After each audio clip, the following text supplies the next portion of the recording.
There was an evil version of myself that would kind of come out at random moments. He would commit the crimes that I would have to solve as a detective. I'd be like solving murders that I'm committing myself.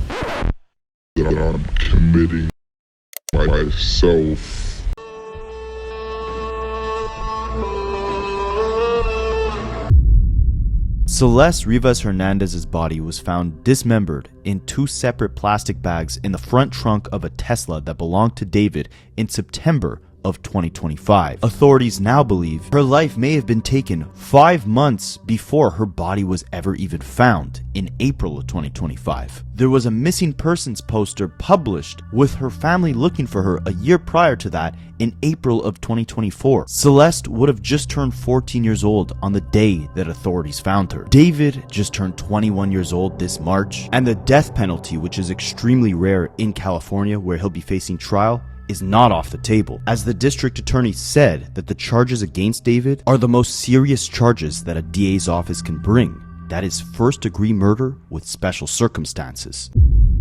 Let's break down everything we know about this deeply disturbing case. Every day that passes, the details of this case and the consequences that David may face keep getting darker. But we gotta take it back to November of 2025 for a second, because that's when police and prosecutors brought in a grand jury, which is just a group of regular people, and they were brought in to secretly review all the evidence that authorities had in relation to Celeste's passing. The jury wasn't called in to necessarily charge someone with a crime right away, and that's why it took many months before we even saw David behind bars. Instead, this jury was being used to help investigate the case and collect more information. They listened to evidence for several days back in November, and the jury was also able to force people to testify. And after hearing all the evidence, they can then recommend criminal charges. 2 months after that jury was brought in, we get this. This is a mugshot of David's friend, Neo. Neo was booked into a Montana jail on a warrant related to the Celeste case. But he wasn't a suspect in her passing. Instead, there was an out-of-jurisdiction warrant from Los Angeles for failure to appear as a witness. He was held in jail for almost 2 months without bond, and it's very possible that the grand jury from back in November had called him to be a witness to hear his testimony and make their decision on who really took Celeste's life. We also know that in December of 2025, a month after this grand jury was convened, David's day-to-day manager, Robert Morgenroth, testified for multiple days. A TMZ reporter had actually heard the manager tell his lawyer in the courtroom hallway that the prosecutor was very pushy as to why he didn't call the police when he found out about Celeste's passing. And the manager allegedly responded by saying that it wasn't his responsibility and his job was to make sure David's tour kept on going. Because if you guys didn't know, like I previously mentioned, authorities believe Celeste's life was took in April of 2025, and that is the very same month that David embarked on his first solo world tour. Why I bring all this backstory up is because I want to focus on David's friend Neo for a second. Remember, he was arrested for failing to appear as a witness. Well, he ended up flying to Los Angeles and testified in front of that grand jury. Hey Neo, why are you being called to testify today? How did everything go in there? Why were you avoiding testifying? Do you think David is innocent? Is there anything you want to tell the public about the David case? Anything? Well, there would be something that Neo wanted to say about the David case, and he would most definitely let that be known. Before that happened, David's parents got called to testify as well, and they were trying to fight it. I covered front to back everything we knew about David's connection to Celeste and his parents' involvement in this trial in a separate breakdown. I'll leave a link to that in the description of this video. But there's a ton of new disturbing evidence that we gotta get to in this one. Starting off with what David's friend Neo posted onto Instagram, his close friend's story, about a month after he testified. On March 13th, 2025, almost a month before David had been arrested, Neo posted on his Instagram, "Thankfully, I'm legally fine in every way, and boy, do I got all my receipts for things." I think the worst part is that I've told so many people that I trust and I thought knew me as a person, my side of things, all for that to be thrown out the effing window as soon as I get arrested and they slap that D-head's name next to mine. And for the record, the thing I was arrested for, I wasn't even charged. They never filed it and my warrant was retracted because there is more to the story than what's on the news. I understand that due to my silence and the silence in general, it leaves a void of information that everyone wants to fill. But at the end of the day, this case isn't about me. It isn't about you. It's about getting justice for the victim and her family, and I care a lot more about that. Now, it was interesting that after hearing the line of questioning from the grand jury, Neo goes on to block David off Instagram and call him a D-head publicly. What could they have asked him? What evidence could they have shown him? Or even worse, what charges could they have threatened Neo himself with to make him change his tune so drastically? Well, famous attorney Mark Gregaros told TMZ that Neo is likely considered a very important witness tied to Celeste's disappearance, how she ended up in David's car, and the timeline of events that ended up in her passing. With Neo giving prosecutors the first-hand story, being right there next to David, this may have been enough to help them connect most of the dots of this case. When Neo refers to, he's been telling everybody what was happening, that is true. He told third parties who then got to Beth Silverman, who is the DA in this case. Beth is in major crimes. Beth is not, contrary to all the people who were saying this was an investigative grand jury. I call BS on that. This was a criminal grand jury from the get-go. It's unprecedented, but they went not once, not twice, but 3 times to a judge to get an order to basically shut down the medical examiner because the medical examiner was not on board with where they were headed. When Neo started talking to a third party, that third party got to Beth. That is when Beth turned up the heat. That is when Lauren Conlon, frankly, discovered, or at least showed me, the filings that had been done in Texas, where they did not seal some of that. And that's where it was revealed that David was a target, where it was revealed that they were looking for people to roll on him. And when I say roll on him, that's exactly what Neo has done. Neo is now focused on David, and he's telling the story as he knows it, and this is David's worst nightmare. I think what's happened, frankly, is once again, connecting the dots. I think there has been a request for immunity. I think he is invoked. I think he is worried, and his lawyer is worried about any kind of obstruction or any kind of accessory after the fact. The trips that were taken out of LA County are, if you were to design the factual scenario for an accessory after the fact, those would fit the legal definition of somebody who is an accessory after the fact. I think the reason he was in there was to assert his Fifth Amendment rights. They probably went through that, and he said, no, I'm invoking the Fifth. They're now negotiating, and my guess is that either he or his attorney are now doing to Beth a proffer of some kind, saying, you give me immunity, this is what I'm going to say, this is what I'm going to tell you, and they're jumping through the hoops. It was later revealed that Neo did not plead the Fifth. He likely told prosecutors everything he knew about his former friend. And a month later, in April 2025, David is arrested. It's going to obscure my view from the gate. It's good? If you try to run or if you try to resist, you will get hit with left feet door. It's going to hurt. I got you. If you try to run, we have canine on premises and you will get bit. I got you. All right, so the gate is locked. Do I open the gate? Sir? Open the gate.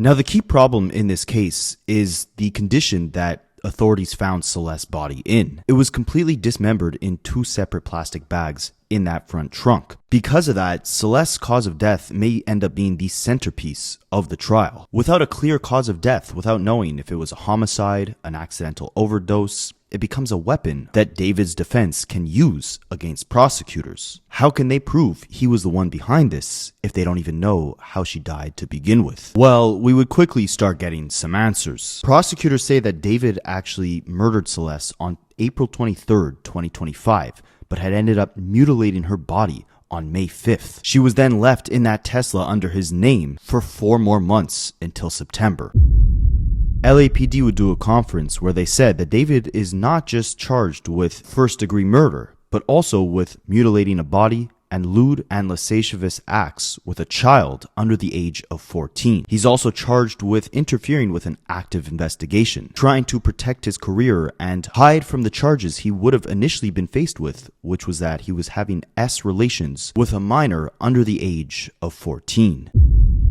Today, I am announcing the charges against David Anthony Burke in connection with the brutal and horrific murder of Celeste, a 14-year-old at that time. And there are 3 sets of charges that have been brought. The first-degree murder with special circumstances, and again, those special circumstances are lying in wait. That Celeste went to Mr. Burke's home on the night of April 23rd, 2025, as alleged in the complaint, at his invitation, and again, was not heard from again. The second is a special circumstance being that this murder was committed for financial gain. As the evidence will show in court, the financial gain was for Mr. Burke to maintain his very lucrative musical career that Celeste was threatening on that particular night. The third charge, in addition to lying in wait and for financial gain, is murdering a witness to an investigation. In this particular case, as the evidence will come out in court, the witness to the investigation was Celeste. And the investigation was into the lewd and lascivious sexual acts committed by Mr. Burke that is the subject of count 2 of this complaint with Celeste while she was under 14 years. Now, David would show up to court on Monday, April 20th, and maintain his innocence, pleading not guilty to the charges against him. His legal team would also claim that they received no evidence, no discovery that prosecutors have thus far collected, no autopsy reports, no information that David could use to defend himself in court. Calling People versus David Anthony Burke. Good afternoon, Mr. Burke. Deputy District Attorney Beth Silverman for the people, Your Honor. Thank you. And you're requesting a preliminary hearing within the period. Yes, Your Honor. From the media reports, apparently there have been 4 months of secret grand jury proceedings. We believe that Mr. Burke is entitled at the earliest opportunity to an open preliminary hearing and the proceedings not be done in secret. So we are asking for a preliminary hearing to be set at the earliest possible date on the 10th day. We believe the actual evidence will show David Burke did not murder Celeste Rivas Hernandez, nor was he the cause of her death. And we would like to be able to have the evidence come into the light of day at the earliest opportunity in order to establish that. We're asking for April 23rd as a 3 of 10, Your Honor. We'll be very happy to put on the evidence that we've collected in this case in the last several months. Plea of not guilty has been entered on behalf of Mr. Burke. The matter is ordered assigned to Judge Charlene Almeida. Yes, Your Honor. If I may just put on the record, we have, as soon as the people arrived, delivered a informal discovery request consistent with Penal Code Section 1054. We have been given almost no discovery thus far. We've received a 3-page follow-up report, no autopsy report, and a copy of the complaint. And we would ask the people respectfully to produce discovery at the earliest opportunity. Now, the prosecutor would claim that there were over 40 terabytes of evidence in this case, and some of it has already been released, which we'll break down shortly in this video. There's approximately 40 terabytes of discovery in this case. Moreover, in order to obtain the transcripts from a grand jury investigation, counsel has to file a motion. She knows the way the system works. I'm not able to gather those. They have to be provided after the court orders them released because it was an investigation. Second of all, if counsel plans on going to a preliminary hearing within the 10 days, it is unlikely that there will be very much discovery provided within that period, given the voluminous nature and how long it's going to take to copy onto drives. In addition to that, the coroner's report was sealed in this case in order to prevent it from hampering truthful testimony from witnesses that testified at the grand jury, so an order will also have to be obtained in order to get the coroner's department, which is now the medical examiner's department, to release those materials. It's surprising news given that the district attorney's office held a press conference this morning where they discussed the cause of death, apparently under seal and not released by the coroner's office, as did the robbery homicide unit to the press. So we would again reiterate, we believe that Mr. Burke is entitled to discovery. We have served the people with notice. They have 15 days to produce discovery in this case. We would ask that they do that in conscientious earnestness and as quickly as possible. Bail to stand at no bail. Thank you.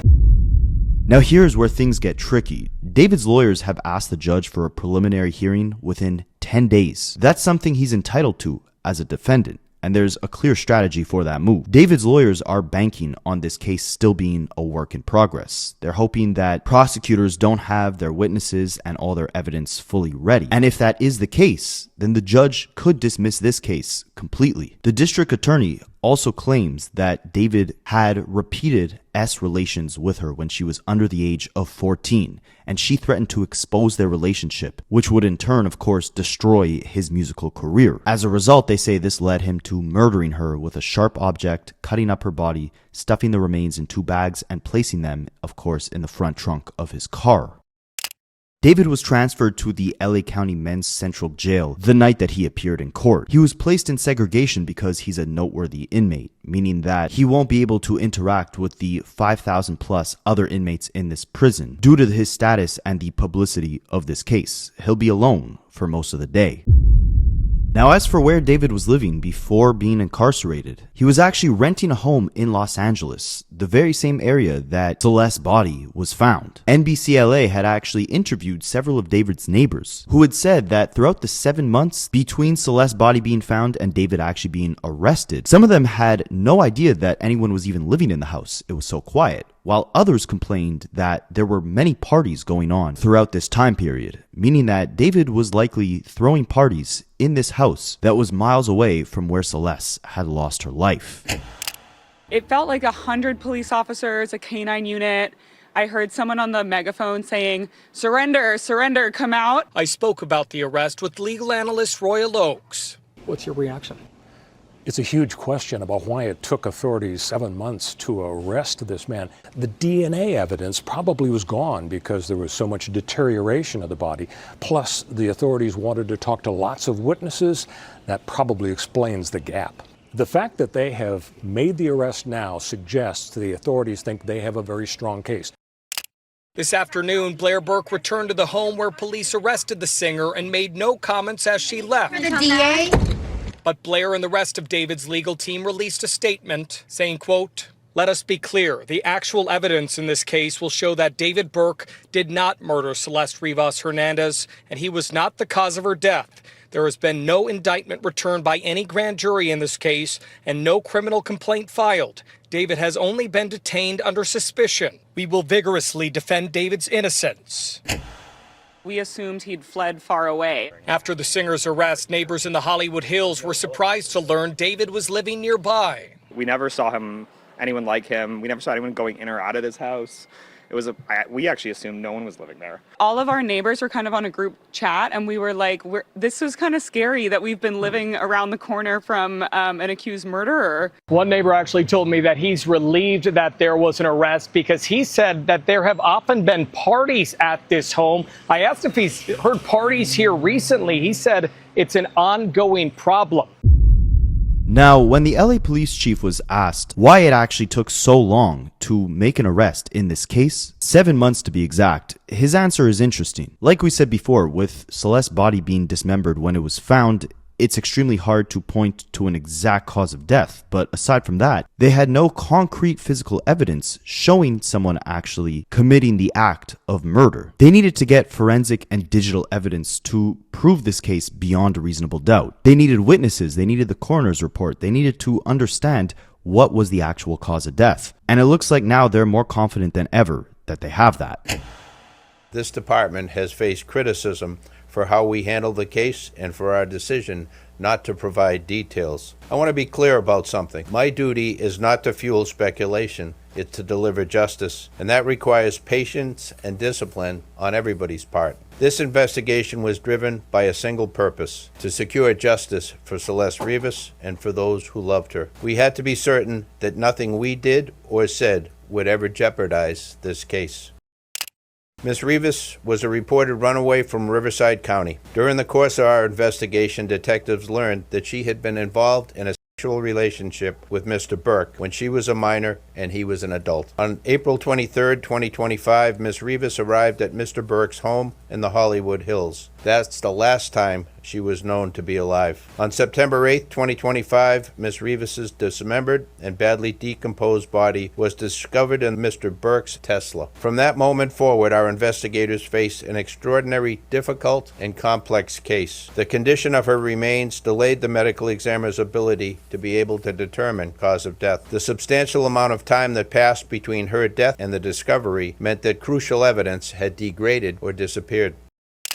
I think the police chief got it right. In a situation where you don't have an eyewitness account, or we can't point to a video that shows the killer killing someone, you have to go through the very rigorous and thorough investigation to look at all the digital and forensic evidence. You have to speak with witnesses, often who are cooperative, and some who are not cooperative, in order to obtain all the information necessary to decide who did what, when, how, and what their mental state was at the time. That is what we've been doing over the last between September 8th, roughly, and today when we bring these charges on April 20th. So again, it's the type of case that you want to make sure you get maximum information.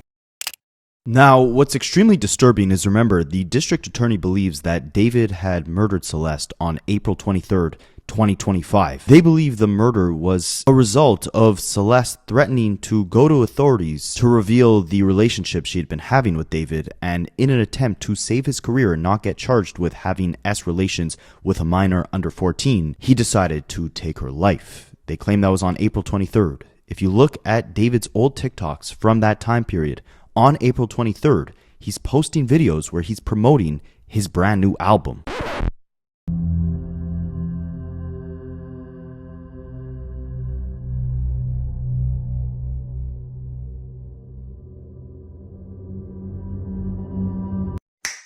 The reality for David currently is bleak, to say the least. Of course, again, he's being held in jail without bail, basically in solitary confinement, and the conditions get worse.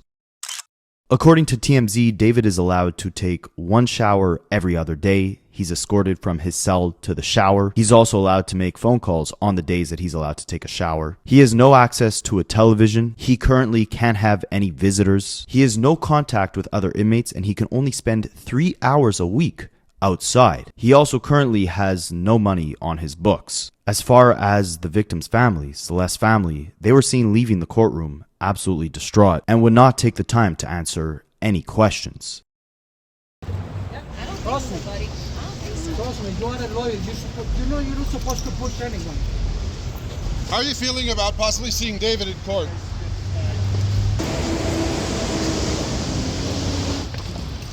Any message to David?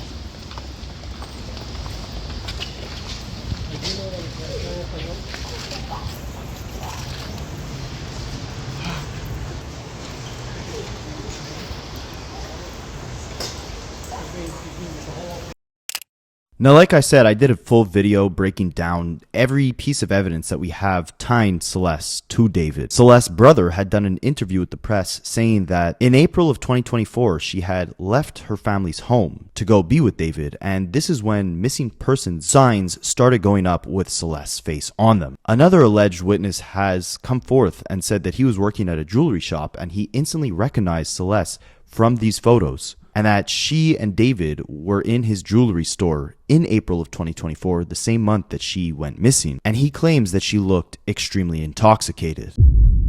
Right when the picture went public of Celeste, I instantly recognized her from 2024 in April when her and David came together to a jewelry shop I used to work at. I remember this moment so vividly because when they came in, there was something off about Celeste. She was very high and she was with David, who I recognized because he's a popular singer, but she was very obviously younger than him and she was very out of it. I was helping her out with jewelry and she was all over the place. So that situation really stuck in my brain and I really remembered her face. So when her picture was released to the public, I instantly recognized her as the girl that was with David. And the fact that she was found in his trunk is just unbelievably sad and horrific.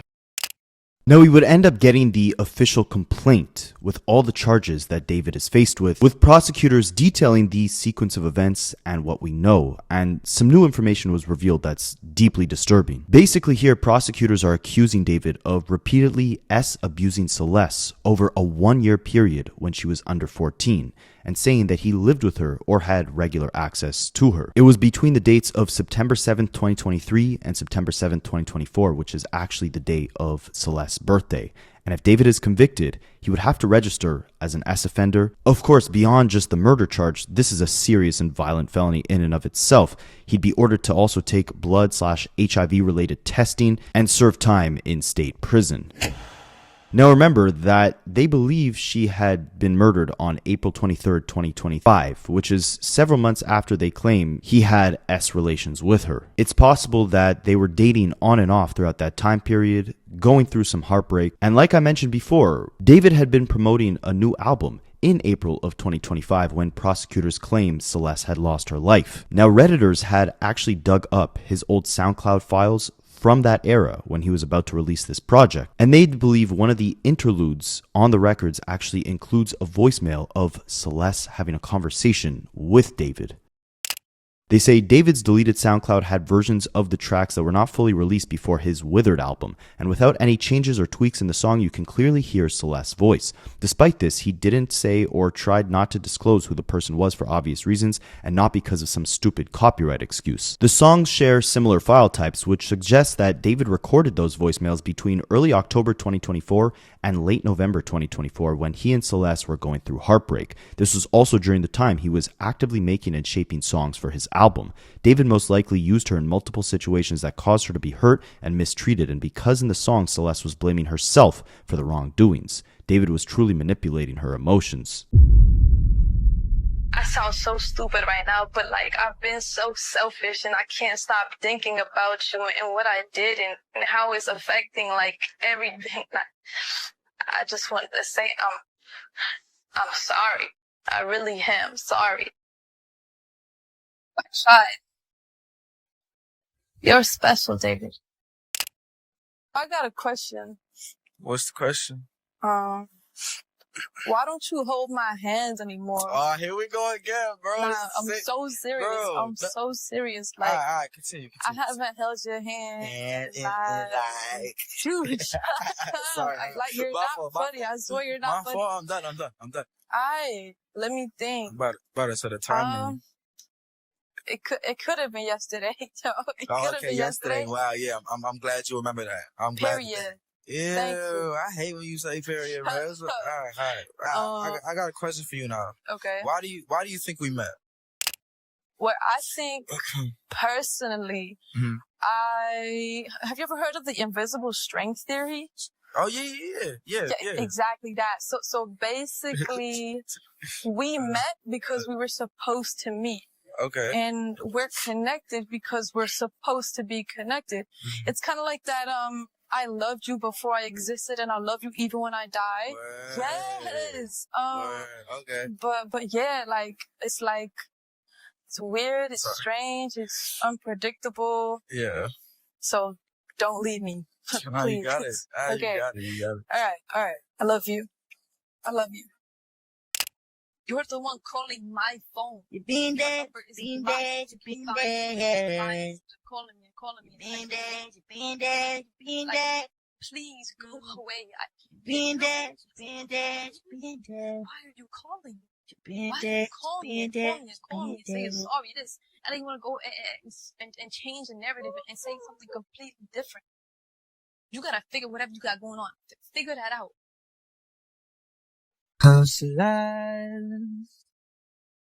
Baby. Now, as for the consequences that David could face if he's proven guilty, like I said earlier, it gets really dark and really bad. This is the felony complaint right here, and it shows that he's being charged with a 187, which is a homicide against Celeste, and he's facing 3 counts of life without parole, or the death sentence. Now, in terms of how prosecutors believe David actually murdered Celeste, we'll get into the breakdown of the autopsy, but like I mentioned before, they believe that David did so with a sharp object. He unalived her on April 23rd, they believe, and he mutilated her in early May. Now, 8 months ago, a video popped up of David on a Twitch stream where he's flaunting an extremely sharp object. I don't even know if you're allowed to show knives on Twitch, but bro, look at this knife I got, bro. Chromium, chromacopia, chromacopia. Oh, you said don't show it? You can't? I can't? Are you for real? So the medical examiners have officially published Celeste's autopsy in terms of the state of her body in which it was found, pieces of her body missing, what parts of the body were actually cut up, and this is some of the most disturbing stuff I've personally ever seen. TMZ broke the full situation down. Take a look at what they had to say, and then we'll dive into it as much as we can without getting too dark. We just received the autopsy report from the medical examiner in Celeste Rivas' death, for which David is now charged with her murder. And there are some interesting things, and we talked about this before, that we knew that the coroner had ruled this, the medical examiner ruled this a homicide, but we didn't know the cause of death. And the DA said they were stabbed, there was some kind of sharp instrument was used. Now we know, and what they're saying is there were 2 wounds in particular, and that they believe, and they use the word may, and the word may is going to be really important, which we'll talk about, that they may be penetrating wounds, which would not be wounds To and dismember a body. Right. Because of where they are, they believe, is I think the main, and also and the way they describe it is they describe 2 penetrating wounds, one on the abdomen and one on the chest, and they describe them as, they tell you the depth and the length of these, and they say they have smooth edges. Indication seems to me that some sort of knife was plunged into her, and it left smooth edges. The key is the length of the wounds. One is 3/4 of an inch, one is 9/16.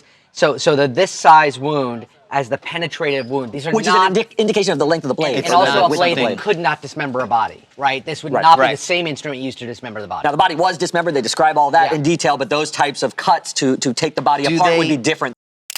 the report say anything about the dismemberment or what they believe was used? They don't say what was used. No, it does describe it in a lot of detail. But it's gruesome. Yeah. So there's a word that's used, may, that it may have been caused by this. The defense is going to jump on that. Oh, they'll definitely. Because they're not saying it's conclusive, and it aligns with what we've been hearing, which is they were having a really hard time determining how she died. Well, look at the passage of time. As recently as February. Yeah. The passage of time to determine this is a long, it's many, many months. There's also, and it's conflicting, and we still can't quite figure it out, but there are references to finding presumptive positive indications that she had both meth and MDMA in her system. Although additional screenings showed that to be not detected, but the initial screen said presumptively. It seems like there were 2 tests taken, 2 tox screens. The initial one detected MDMA and methamphetamine. Subsequently, they did a confirmation test, and it was unclear whether there was MDMA, but methamphetamine, but no sign of MDMA at that second confirmation test. I mean, ultimately, is that going to matter when you get to trial, like whether or not she was probably on not any drugs? Well, they may argue. They may argue it was an overdose. I don't know what they're going to argue, but they'll latch on to what they can. That's true. I covered the O.J. Simpson case. The coroner was on the stand for 8 days in that case. So this is going to be the centerpiece of the case because, you know, what the DA is saying is we have evidence she threatened David that she would expose their relationship, probably in a text. That's the way they make it seem. And that she goes to David's house on April 23rd, 2025, never to be seen again. Right. So now the question, what happened? So the prosecutor is going to say he stabbed her to death. And here are these 2 wounds. And then you're going to have the defense coming out and saying, look, number one, you didn't say conclusively, you're saying may. And this is a reasonable doubt case. Number 2, if it was so clear to you, why 4 months in were you still saying undetermined? So this is going to be a huge part of this case. And also, I would think, maybe they'll say this, that it would get harder to find those wounds the more time passes. Like, they found her body in September, and I'm sure it's refrigerated, but the state of decomposition, I would think it gets harder by March. Now, suddenly, what changed? They're going to freeze it once they find the body. They can freeze it in the state. But why I don't think that was what they found months later. Those penetrative wounds must have been known to the coroner right from this. But why did they say we may never be able to determine whether the body was in very bad state? The insects and so forth are described in there, liquefaction of organs and things of that nature. But the body that you can see in their diagram shows these 2 penetrating wounds, and those are inconsistent with dismemberment. Well, there'll be pictures. There will be photographs. There's going to be photographs of everything. There will be photographs of all of this in the trial. But again, the defense is going to get every correspondence, every inter-office correspondence in the ME's office, and correspondence that goes to either LAPD or DA about what have you found with the cause of death or the manner of death. And if these correspondents say we can't figure it out, then the question is, how'd you figure it out? And why would it take you so long to see a penetrating wound? And they want to see if there's a pressure being applied by other officials to come to a conclusion or things of that nature. That's going to be tough on prosecutors if they're applying pressure. You know from right from the beginning, Nathan Hochman, the DA, was putting a lot of pressure to find an answer what happened to this girl. That might go to the pressure. But we don't know. When we're not saying anything about what the truth here is, it's just this is going to be the core of this trial. What we just got, and it's a very thick document and very detailed. And clearly, the way it's written, I mean, you can tell this coroner knows that this will be subjected to great scrutiny. I keep going back to that word may, because that's a critical, the lack of a definitive critical word. So with that, let's take a look at the medical examiner's report and Celeste's cause of death as far as they know. The examiner says again that she was killed by multiple penetrating injuries with an unspecified object, and her death again was ruled as a homicide. This is the autopsy document with all of Celeste's wounds and essentially the state that her body was found. The examiner says that there's 2 penetrating wounds on the torso with smooth edges that may resemble sharp force injuries. The wound, which was 3/4 of an inch length and 1.5 inches deep, was on the upper abdomen and penetrated the liver, and another wound on the left side of her chest, which was 9/16 of an inch length and 2 inches deep, as well as her left ring and pinky fingers being amputated. However, the body diagram shows that her right pointer finger that had the shush tattoo on it, the same exact tattoo that David also got, that was fully intact, meaning that whoever did this had cut off parts of her finger. It's important to note that the finger that the examiner claims was cut off was the same finger that Celeste had allegedly had a tattoo that said David. Now what's really scary is that months ago Patrick CC did a video on the situation, and he thought it was strange that authorities had reported that Celeste had the shush tattoo on her finger, but they didn't report on the David tattoo that she had on her finger, and that led him to believe that potentially, since her body was found dismembered, cut up, that potentially that finger with the David tattoo on it had been cut when he was trying to dispose of her body. And looking at this autopsy with that finger being removed, it seems like this very well may have been the case. Oh, she had a matching tattoo with David that said shh. Why would they reveal that and not the one that says David on her finger? That would not be the easiest connection ever. Like, oh, okay, this car belongs to David, body in the car. Oh yeah, her finger says David. Like, that seems like really, really crucial evidence. That's just where something doesn't really match up for me. While reviewing this edit, I had another thought about this whole ring finger situation. The police did reveal that the body was dismembered or cut up. We don't know to what extent, how bad it was, or what was missing. But it makes me think if potentially the left ring finger or maybe the left hand was missing as a potential way to cover up the evidence, this would be some insane level, like serial killer, premeditated murder type stuff. Now, with the medical examinators releasing the official cause of death, 2 penetrating wounds, Celeste's family has finally spoken up and given a statement on the absolutely devastating news. They shared a new photo of her where you can see she looks so young. Remember, she had initially connected with David when she was potentially just as young, allegedly, as 13 years old. And they said Celeste was a beautiful, strong girl who loved to sing and dance. Every Friday night was movie night, and we spent wonderful times together. We love her very much, and she always told us that she loved us. We miss her deeply. All we want is justice for Celeste. Now, I can't imagine the heartbreak that Celeste's family is now faced with, but certain people have questions. Where were they in all these months, all these years that she was back and forth, allegedly in this troubled relationship with a man nearly 7 years older than her? In my previous video, I showed you guys how her brother had done interviews where he said he knew of their relationship. She was just 13 years old. Why couldn't they do anything to stop it? Where were they when all this was going down? What are you saying, Dave Mack? What are you saying till we find out what the next step is going to be?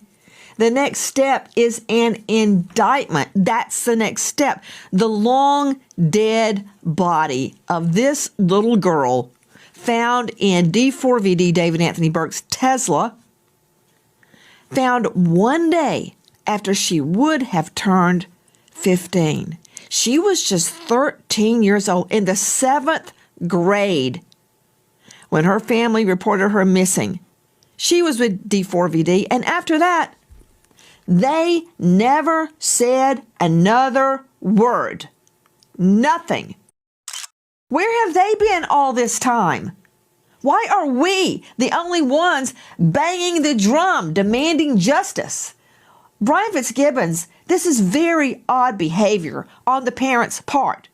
Never issuing a public plea, never thanking the LAPD for finding their girl, never demanding justice. I'd be laying on the front steps of the courthouse screaming for justice. Nothing. Radio silent. And now an indictment is set to go down, and they're what? What? Where are they? Yeah, it's incomprehensible, the fact that there hasn't been a large outcry from her family. You know, that being said, there isn't a playbook for these scenarios, but it is a bizarre situation that the media has been standing up for her a lot more than the family. While I don't think it's fair, especially in this time of grief, to point fingers at the very family that's suffering such an immeasurable loss, it is insane to see when we look back on all the evidence that the internet dug up. Years of connections between David and Celeste that seemingly went unnoticed until it was too late. Celeste was allegedly seen on live streams with David, with the chat even making comments on the live stream that David belongs on the Epstein list due to his connection with this minor. Everyone laughing, everyone making jokes, everyone witnessing this disgusting relationship take place right before their eyes, and no one was able to stop it. Where's your media I personally don't. I media trained you. No, you didn't. That's controversial. It's controversial of raping kids.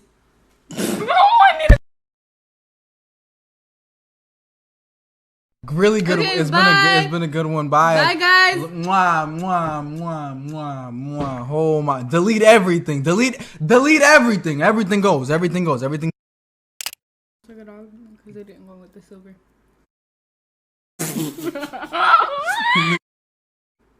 Season it.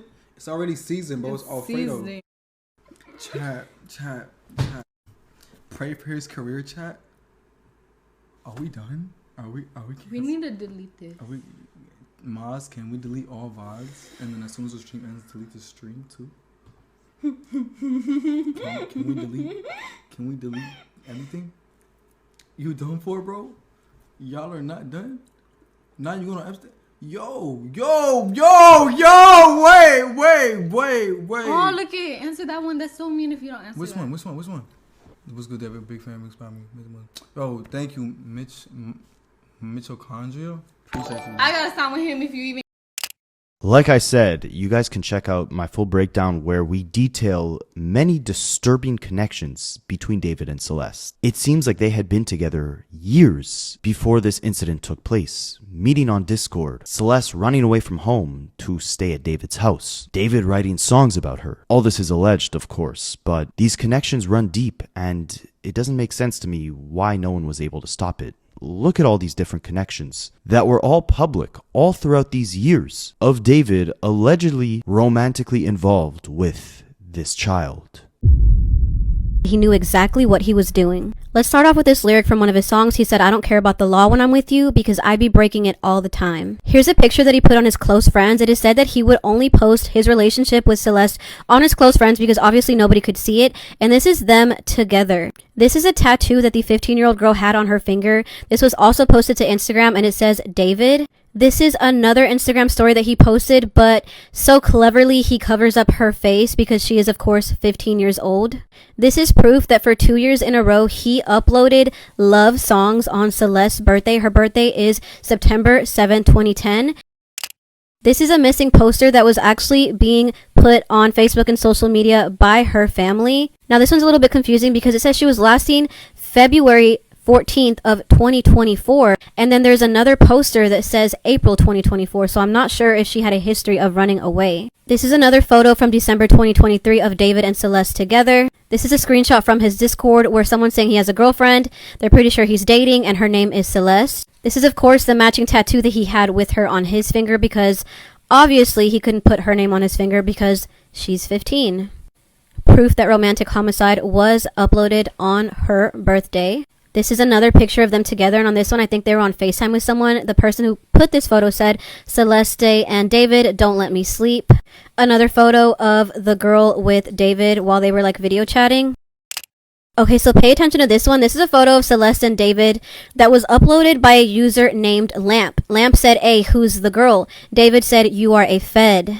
David later says, "I know that he leaked already. We're literally preparing to sue him. He's about to owe me $30,000. This is a music video that he uploaded 7 months ago, which was 10 months after Celeste went missing, where he's basically putting a body into a trunk and then burying it. And this isn't a separate video, but there's basically an unaliver standing in front of him at the edge of a bed.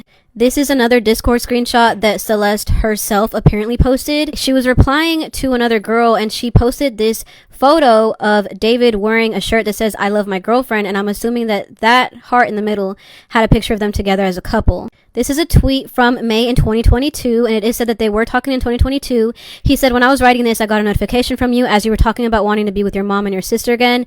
You said, 'Take me where I belong,' but our circumstances won't allow us to be in our ideal situations. We got to push through it." Was he insinuating that she wanted to go home and he wasn't letting her?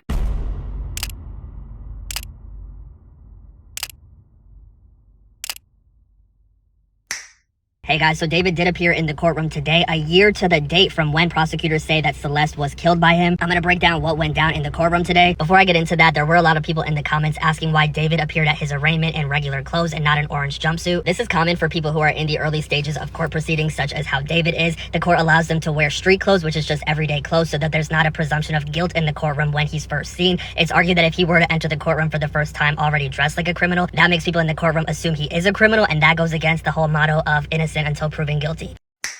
Today, however, since David has been formally charged, he did appear in the courtroom shackled and in an orange jumpsuit. And during today's court proceeding, prosecutors said that they went through David's phone and found a significant amount of child material. This was footage that David was creating, and based on the fact that we know that he has other minor victims in addition to Celeste, I'm assuming that the videos and the photos were not just of her. This is part of the reason why he is being charged with lewd and lascivious sexual acts with a person under the age of 14. David's high-profile defense attorney Blair Burke told the judge that prosecutors had not turned over all of the evidence that they have, so they are not privy to what prosecutors have against their client exactly. So she's been saying that the allegations against David are just allegations and assumptions and that he did not do this, and the evidence is going to showcase that, but she doesn't even know the evidence that they have against him, so what she's saying doesn't even hold any merit in my opinion. During today's court proceeding, Blair Burke said that David and his defense team want an immediate preliminary hearing. The prosecutors agreed. They said that they will be ready for a preliminary hearing next week, and the defense and the prosecution have agreed that they want to go to trial within 60 days. So in some cases, like the Idaho 4 case, the defendant, Brian Kohberger, wanted to keep extending things, delaying things. It took years to go to trial. David wants to go to trial right away, so we can see a trial as early as this summer. Now, we know that Celeste died, according to the medical examiner, due to stab wounds from a sharp object. A lot of people are pointing out the fact that David liked to flaunt this specific knife right here in photos and live streams that he was doing. Where is this weapon? A lot of people are wondering if this is possibly what he used to make those injuries on her. So let me know what you guys are thinking about all of this, and make sure you're following for the latest updates on this case. All in all, this is by far the most disturbing case I have personally ever witnessed, and I pray that Celeste and her family can get the justice they deserve. It took 7 long months to get here, and possibly a full year from the moment Celeste lost her life, and at this point, someone needs to suffer those consequences. And right now, all odds are stacked against David.